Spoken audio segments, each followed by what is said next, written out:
Rabbit season. Duck season. Rabbit season. Duck season. Rabbit season. Duck season. Rabbit season. Duck season. Rabbit season. Duck season. Altcoin season! What is going on, everybody? It's K-Dub here, back with another episode of Crypto Zombie. I have been MIA for a few days, as you know. Obviously, terrible service where I was at, but I'm back, guys. I miss you. It's so nice to be back on the channel. And what's funny is usually when I go away to a conference or something, the market seems to take a dip all the time. It's kind of like this bad omen, but if we have a look, everything's doing pretty well. Bitcoin is doing very well. It's at $7,234 with a 52.8% dominance, which means it's actually pulled back about 0.2% since the last time that I checked. So the markets are not that bad, relatively stable. We haven't really moved too much. Some of the altcoins did have a little mini rally, so that was nice. If we look at the biggest changes of the day, we have Holochain up almost 10%, Bitcoin Cash, Maker, Verge, Emmercoin, Golem, Bitcoin Private, Mithril, NXT, and of course Dentacoin, all seeing some positives today as well.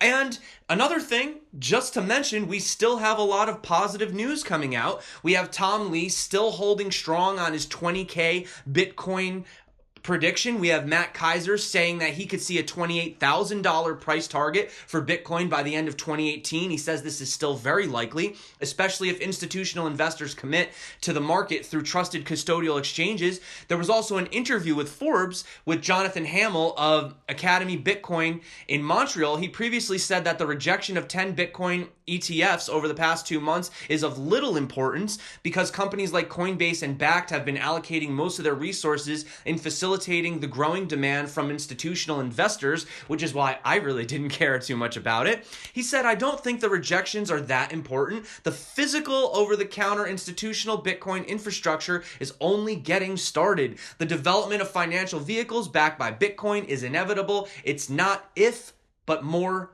when. So everything's still looking good, pretty positive. It was nice. I went away, came back, everything's great. It's almost like nothing even happened. However, some things did happen. So let's do a quick recap of what I did miss. Obviously, you guys are probably familiar with some of these stories, so we're just going to breeze on through them and then jump right into current events. So we do have AurumCoin. Apparently, everyone was freaking out. It had like a 5,000% increase, but from what I gather, it's only on select exchanges. The volume was extremely low. As you can see, it's taken a 95% decrease since then. And, you know, if you have a look at this chart, I mean, it was ridiculous. It literally went straight up, came straight back down. However, the unfortunate thing is that now you're seeing a lot of volume, so you're seeing a lot of people buy, but on the bright side, at least the volume's happening now and not up here because that would have sucked for anyone that tried to get in on that. So that was basically the first thing that came out. We also saw a significant pump from Doge as well, but now we're seeing it down by almost 25%. As you can see right here, volume slowly, steadily increased and it fell down. Now, what was the reason for the Doge pump? I don't know specifically. I didn't have a chance to scour the internet for all the possibilities, but I do know that there's a Doge Ethereum bridge demo that's upcoming. A lot of people are pretty excited about this. So they also wanted to note, though, that there's no schedule for when the technology is going to be available for general use. However, the main audience for the bridge is going to be advanced users, and the big question on everybody's mind is, will there be a fork? There's rumors flying around about this, but the engineers have found a way that seems to not require one. So they say we should be able to avoid forking. We'll let you know as more develops, but there's definitely no scheduled fork. And if you're interested, I'll drop this in the description below. This is the actual, this is the video where they're going to be doing the live demo. There's 4 people online. Looks like some people are getting excited for that as well. So if you guys are interested, that should be happening in a few days from now. Some of the other things that happened in the news while we were gone was Yahoo Finance said that they introduced Bitcoin, Ethereum, Litecoin, and Bitcoin Cash trading support right on their webpage. So now you'll be able to buy and sell these cryptos without having to leave Yahoo Finance. This is really good, you know, for those looking to take advantage of this newly introduced feature. It's as simple as searching the ticker symbol of whatever crypto you want and then clicking buy or sell. Boom, adoption. So that came out. We also had Ethereum futures. It says the largest options and future exchange in the US, obviously the CBOE, is planning to begin offering Ethereum futures by the end of 2018. The firm intends to base the Ethereum contracts on the Gemini exchange prices. So that's from the Winklevoss over there, right? So Is this a good thing? Yes, but at the same time, we saw what happened when Bitcoin futures came out. Not saying history is going to repeat itself. In all honesty, Ethereum's taken quite a beating. I'm quite shocked how bad Ethereum's been hit this past few months. So it may actually be a good thing for Ether moving forward. We're not going to jump the gun on that one right away. The other news that came out was the Bitfi Bitcoin wallet withdraws their unhackable claim following series of hacks. So we had been following this story previously. You had the kid that was able to play Doom. Remember, he was able to hook it up and actually play the video game Doom on it as well. So they also say that there's some security flaws, etc. One such attack on the device was conducted by a team of security researchers who found that the local keys can be extracted from the device's memory by running a basic code that can take memories from the device. Although major security flaws were found in the platform, hackers were not able to withdraw the Bitcoin. So just keep that in mind. They were able to technically hack the wallet, but they weren't able to take the Bitcoin out. So anyway, moving on, Bitfi announced, effective immediately, we will be removing the unhackable claim from our branding, which has caused a significant amount of controversy. While our intention has always been to unite the community and accelerate the adoption of digital assets worldwide, we realize that some of our actions have been counterproductive to the goal. Please stay tuned the next week for our public announcement. So it's kind of like they're just saying, okay, well, we respect the fact that you guys hacked it, although technically you didn't really hack the money, and the hackers are like, well, we just wanted to show you that it could be hacked, so looks like everybody's just kind of giving a lot of respect back and forth to each other. Bro, I do respect you, bro. Show some respect, bro. I do respect you, bro. Stop disrespecting, bro. I respect you, bro. Okay, I respect you too. Okay. Everyone that is, except for, of course, John McAfee, who says it's selling like hotcakes and still no one has been able to hack it and get the coins. Since the purpose of the wallet is to store coins, every claimed hack has been unsuccessful. It is clearly unhackable. Well, listen, I gotta give it to you. From that stance, he's right. If they didn't get the Bitcoin, technically, it's not hackable. But they can kind of mess around with it, right? So, there you go. All right. Moving on, guys, we also have Eminem rapping about Bitcoin as popular culture embraces cryptocurrency. So on Eminem's new album, he has a song called Not Alike, and this features Royce de 5'9", and he sings a line that says, remember everybody used to bite nickel, now everybody doing Bitcoin. I'll actually play a clip right now. Everybody doing chick joints, probably rob these little dudes at Fist Point. Remember everybody used to bite nickel, now everybody doing Bitcoin. So basically they say that the mention on Eminem's album is significant, however, as it suggests not a get-rich-quick scheme nor a way to sell illicit goods online, but rather something that everyone is doing, that it's as common as knowing you bite the metal coin to test its quality. So I don't know if you guys know that reference. You bite the coin that basically tells you if it's like real or not, or if it's like soft and whatever. But yeah, so there you go. Really nice mention. It's pretty cool because the way that it was mentioned wasn't like they said. It wasn't like gonna get rich, moon, Lambo. It was actually just like, oh, it's common. The average guy does it, right? Really cool. Shout out to, Eminem and Royce de 5'9". Nice. Now, also, we have to move on to some coin news. Today, I'm going to start off with Ethereum. The Ethereum core developers have decided to delay the difficulty bomb by agreeing to include the code for such a change in the upcoming Constantinople hard fork. It was proposed to delay the difficulty bomb by about a year, so the chain would be back around 30-second block times around winter of 2019 and reduce the block rewards with the Constantinople fork. So starting with this right here, whatever that is, okay? The client will calculate the difficulty based on a fake block number, suggesting the client that the difficulty bomb is adjusting around 5 million blocks later than previously specified with the new Homestead fork. Furthermore, block rewards will be adjusted to a base of 2 Ether.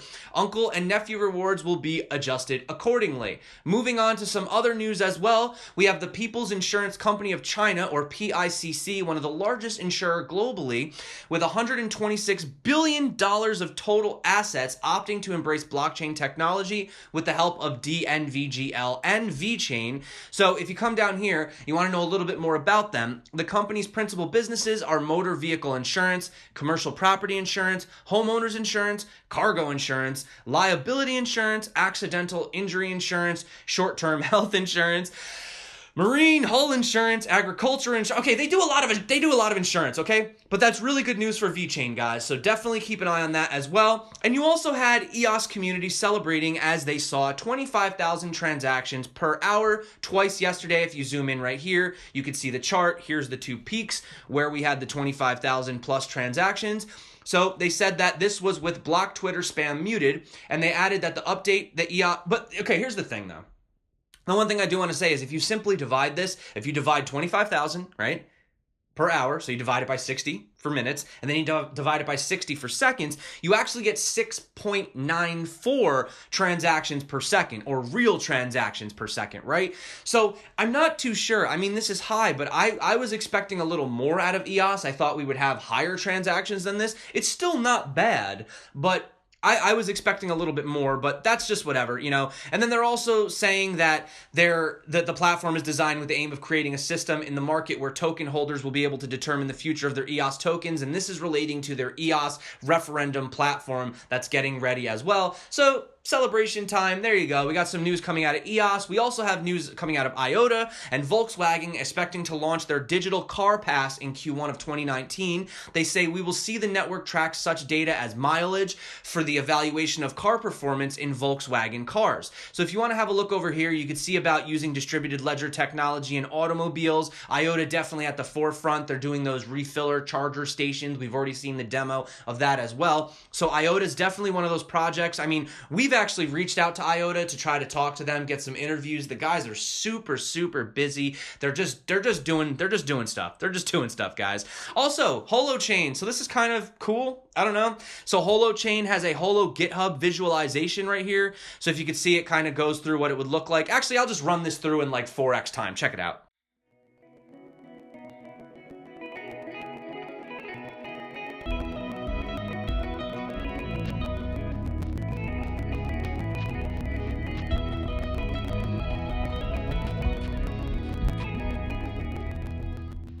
So yeah, I don't know, pretty cool, nice visual, yeah, kind of fun, you know.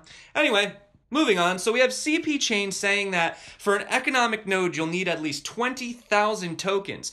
They say there is no need for a server to stake your CPC, and returns will be paid on a daily basis. So at the current price of 0.047 cents, this node costs only $940. That's extremely cheap when you consider.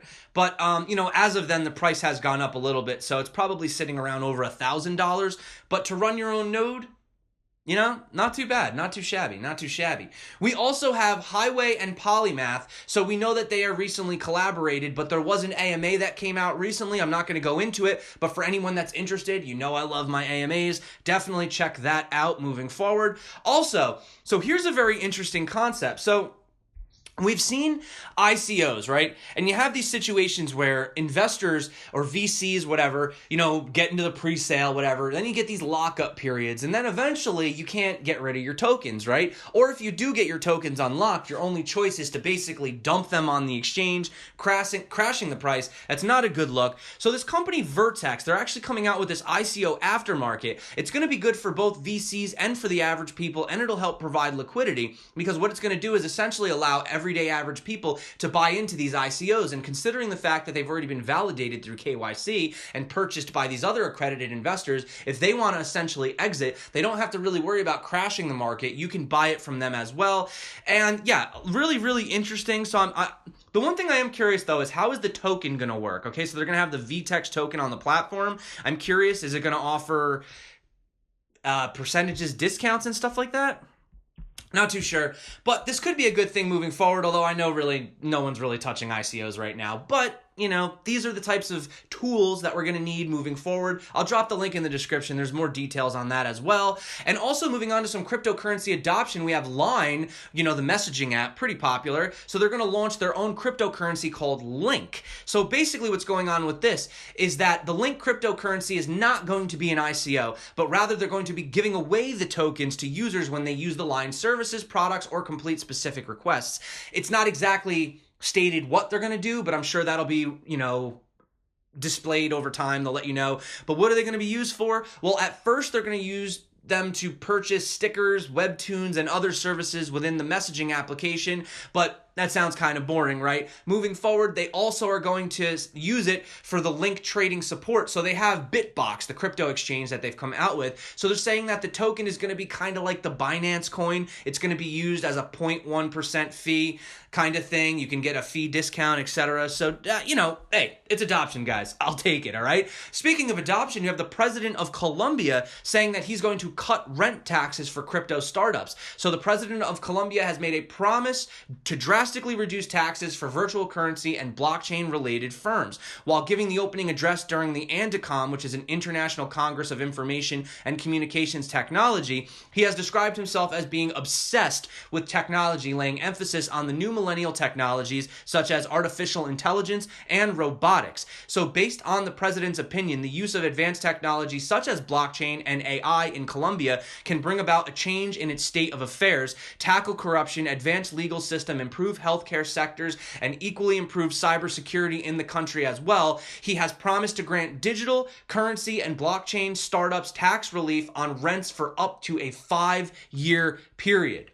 Boom, shakalaka. Moving on, we have Firefox to block tracking and hiding mining by default in the future. So this is good because we've seen a lot of these websites mining Monero in the background. Remember, we had the thing with Pirate Bay that came out recently. So it says that they'll protect their users by blocking tracking while also offering a clear set of controls to give the users more choices over what information that they share as well. We're seeing a lot of issues with this security.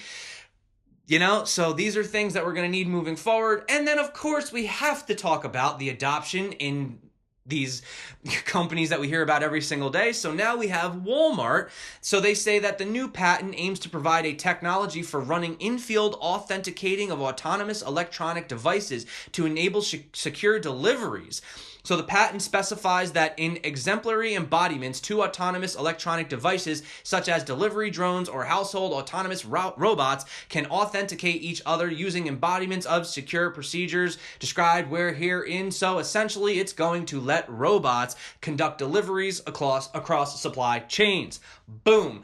Also, guys, I wanted to talk about, we did a token tank with DeepCloud AI's CEO, Max Rye. I had no chance to upload it. This was supposed to be out on Monday. I am so late on this. I'm so sorry. My internet was absolute crap where I was. So I will drop that probably tonight, even though it's almost a week old at this point. But if you guys are interested, I did do an interview with them way back as well. That'll be dropping tonight, and dropping tomorrow night, you're going to get your double dose of Token Tank. We were able to sit down with Fabio from Next, talk everything about the Next token sale, what he planned on doing, everything about them being a regulated security token. That's really huge news. So we have that dropping tomorrow night at 9 p.m. Eastern time. And if that's not enough to get you excited, guys, finally, after 115 years, Barnum's Animal Crackers, who have been caged and but basically, long story short, Barnum's animals are now out of their cage. Boom.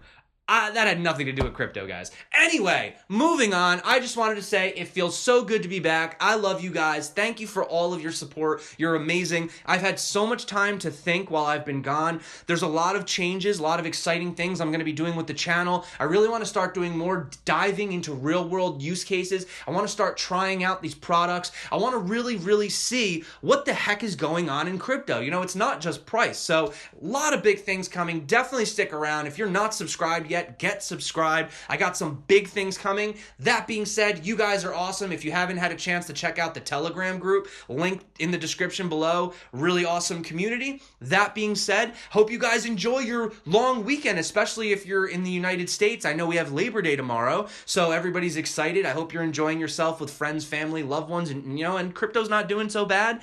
And I'm back, so that's cool, right? No? Maybe? Anyway, so that being said, I freaking love you guys. My name's K-Dub. This is Crypto Zombie. Until next time, stay crypto. And peace out.